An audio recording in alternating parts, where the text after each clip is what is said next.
अब बात करते हैं वंदे मातरम विवाद की। आज कांग्रेस ने ऐलान कर दिया कि कांग्रेस शासित राज्यों में कांग्रेस के प्रोग्राम्स में राष्ट्रगीत वंदे मातरम के सिर्फ 2 पैरा गाए जाएंगे। कांग्रेस के नेता पूरा वंदे मातरम नहीं गाएंगे। कल कांग्रेस का गोवा में कार्यक्रम हुआ। इसमें मल्लिकार्जुन खड़गे शामिल हुए, कांग्रेस के प्रेसिडेंट हैं। इस दौरान राष्ट्रगीत वंदे मातरम गाया गया, लेकिन यहां वंदे मातरम के 6 पैरा में से 2 ही गाए गए। बीजेपी ने इसे इशू बनाया और इसके तुरंत बाद कांग्रेस ने खुलकर ऐलान कर दिया कि वो वंदे मातरम को पूरा नहीं गाएंगे। कांग्रेस नेता बी.के. हरिप्रसाद ने कहा कि सरकारी कार्यक्रम में वो कानून मानेंगे, वंदे मातरम पूरा गाएंगे, लेकिन उनकी पार्टी के जो भी प्रोग्राम होंगे उसमें राष्ट्रगीत के सिर्फ 2 स्टैंजा गाए जाएंगे। असल में पार्लियामेंट के पिछले सेशन में ही सरकार ने कानून पास करके राष्ट्रगीत वंदे मातरम के सभी 6 पैरा गाने का नियम लागू किया है।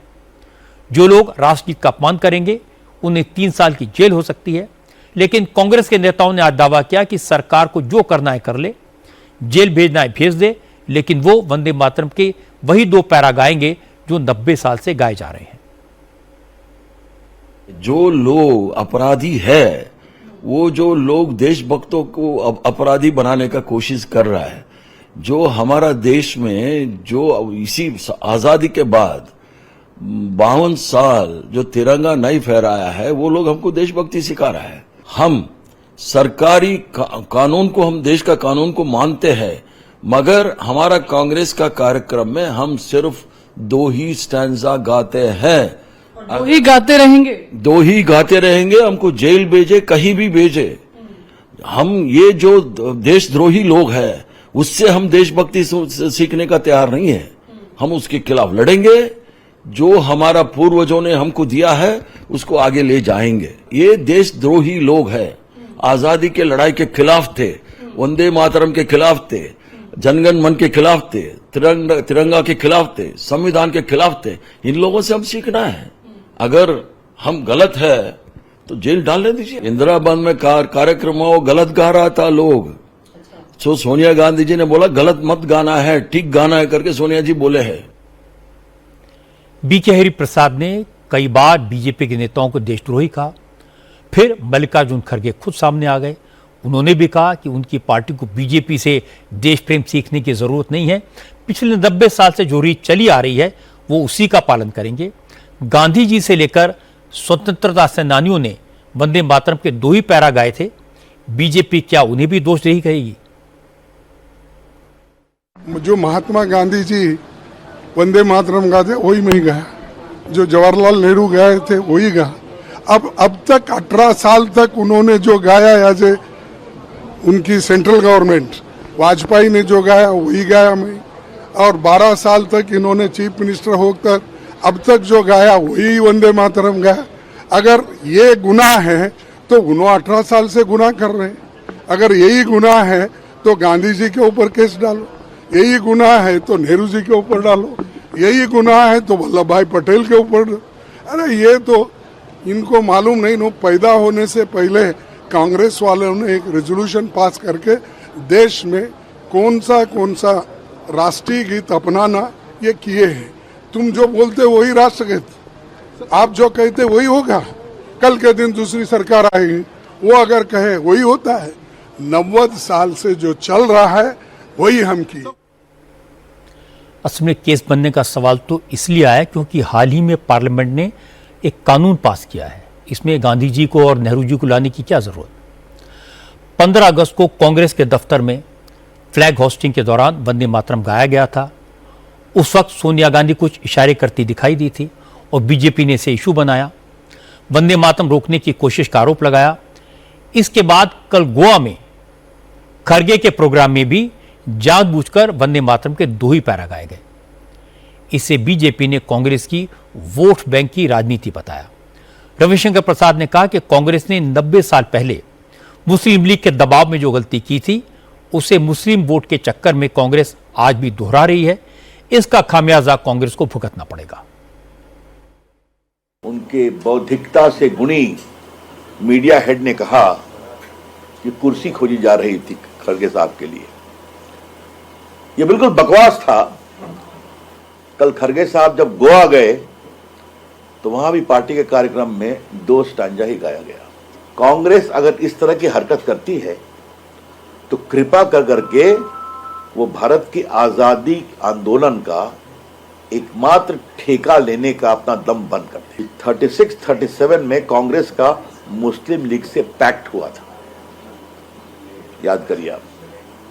और संभवतः इसी कारण से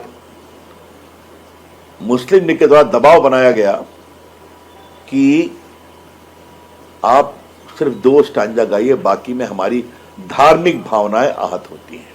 कांग्रेस पार्टी आज उसी मानसिकता से त्रस्त है जो जब उनका रिश्ता बना था मुस्लिम लीग के साथ 36-37 में, लखनऊ पैक्ट हुआ था। वो चले गए पाकिस्तान जिन्ना साहब के पीछे, ये अभी भी ढो रहे हैं उसी मानसिकता। हालांकि कांग्रेस के नेताओं ने एक और नया विवाद खड़ा कर दिया।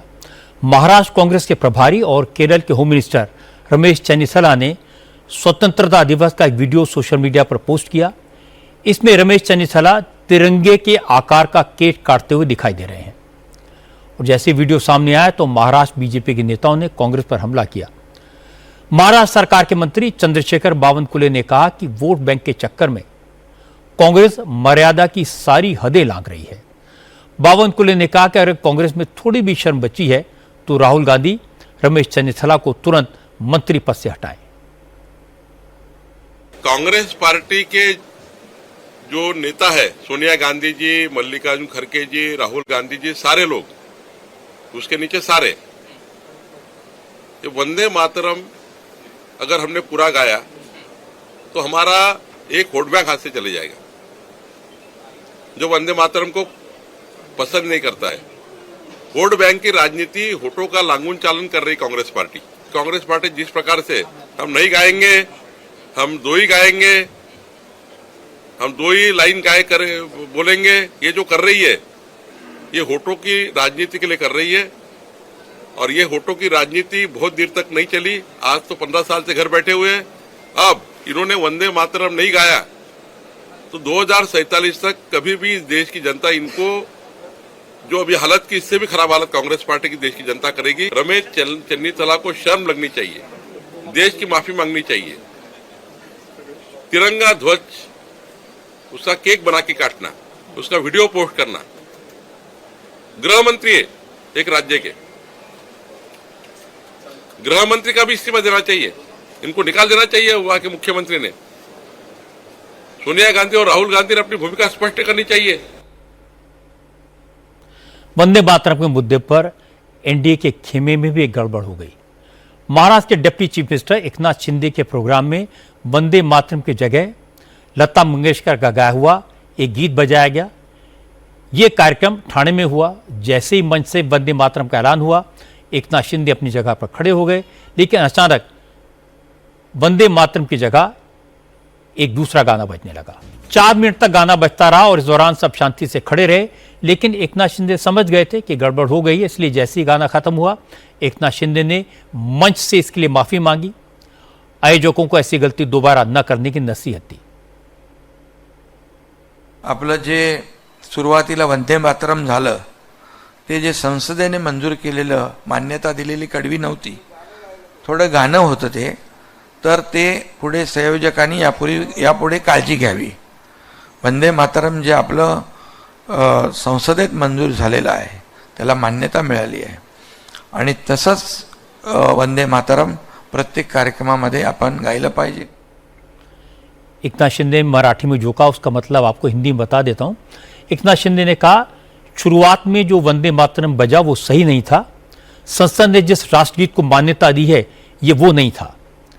कार्यक्रम के आयोजकों को इस बात का ध्यान रखना चाहिए, पार्टी के सभी कार्यक्रमों में राष्ट्रगीत ही बजे, किसी कीमत पर वंदे मातरम का अपमान न हो। अब कल तक कांग्रेस कह रही थी कि झंडा फहराने से पहले पूरा वंदे मातरम गाया गया। सोनिया गांधी ने वंदे मातरम को आधे में नहीं रोका, वो तो खड़गे जी के लिए कुर्सी मांग रही थी। लेकिन अब पता चला कि केरल में सरकारी समारोह में वंदे मातरम नहीं गाया गया, क्योंकि वहां कांग्रेस की सरकार में मुस्लिम लीग पार्टनर है और मुस्लिम लीग को पहले दिन से ही वंदे मातरम पर आपत्ति है। लेकिन बंकिम चंद्र चटर्जी ने जब वंदे मातरम लिखा था तो ये स्वाधीनता की लड़ाई का तराना था। ये भारत मां की वंदना के रूप में लिखा गया था। बंकिम बाबू ने इसमें हिंदू मुसलमान का फर्क नहीं देखा था, लेकिन मुस्लिम लीग ने उस समय इसका विरोध किया था। तब भी अपीजमेंट के लिए इसके सिर्फ 2 स्टैंजा गाए जाने लगे और अब तो संसद ने कानून बना दिया और सबके लिए पूरा वंदे मातरम गाना लाजमी है। इसका विरोध कैसे किया जा सकता है, यह समझ से बाहर है।